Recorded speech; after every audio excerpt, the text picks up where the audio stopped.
এখনো তুই ঘুড়ি ওড়াচ্ছিস? যা, স্কুলের জন্য তৈরি হ, আমাকেও তো অফিস যেতে হবে। যেতে হলে চলে যাও, আমি কি তোমাকে ধরে রেখেছি নাকি? তুই খেয়ে দিয়ে স্কুলে যাবি, তারপর তো আমি বেরোবো নাকি? ও আমি স্কুলে আজ যাবো না, পুপ্পাড়ার মাঠে আজ ফুটবল খেলা আছে, ওখানেই খেলতে যাব। স্কুলে না গিয়ে খেলতে যাবি? উফ ছোটকা, তুমি না কিছুই বোঝো না। স্কুল তো রোজই যাই, ফুটবল খেলা তো আর রোজ হয় না। তারপর পড়ে গিয়ে হাত পা ভাঙলে কি হবে? তুমি না ভারী ভীতু ছোটকা, খেলতে গেলে একটু ব্যথা লাগে, তাই বলে খেলবো না? হাত পা ভাঙলে আবার জুড়ে যাবে, দেখো। তুই আজকাল আর একটাও কথা শুনিস না। দাদা বৌদি তো ওপরে চলে গেল। তোকে ঠিক মতো মানুষ না করতে পারলে যে দাদাকে শেষ সময়ে দেওয়া কথা আমি রাখতে পারবো না।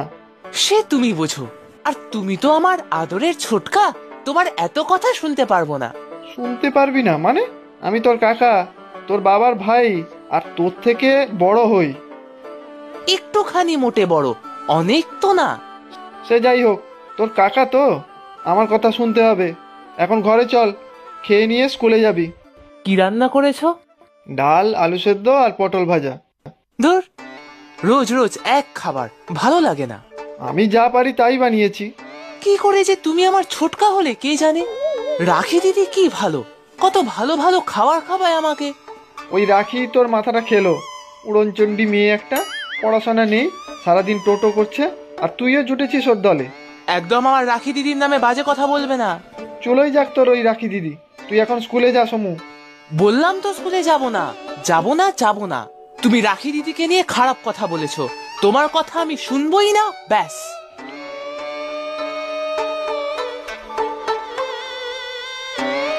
কি যে করবো ছেলেটাকে নিয়ে কে জানে। আরেকটু হালুয়া দেবো নাকি রে? হ্যাঁ দাও, দারুণ হয়েছে। তুমি না একদম আমার মায়ের মতো রান্না করো। ছোটকা কিচ্ছু পারে না, খালি পটল ভাজা আর ডাল।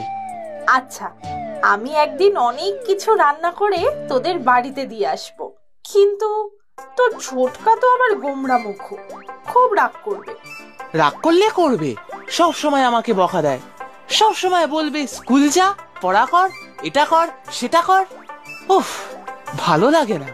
এত পড়তে কারোর ভালো লাগে বলো তো? ঠিকই তো, বেশি পড়াশোনা আমারও একটুও মাথায় ঢোকে না, এই ভালো আছি রে। সেটাই তো ছোটকা বোঝে না। গম্ভীর মুখে অফিস যাবে আর আসবে, এসেই আমাকে পড়তে বসাবে।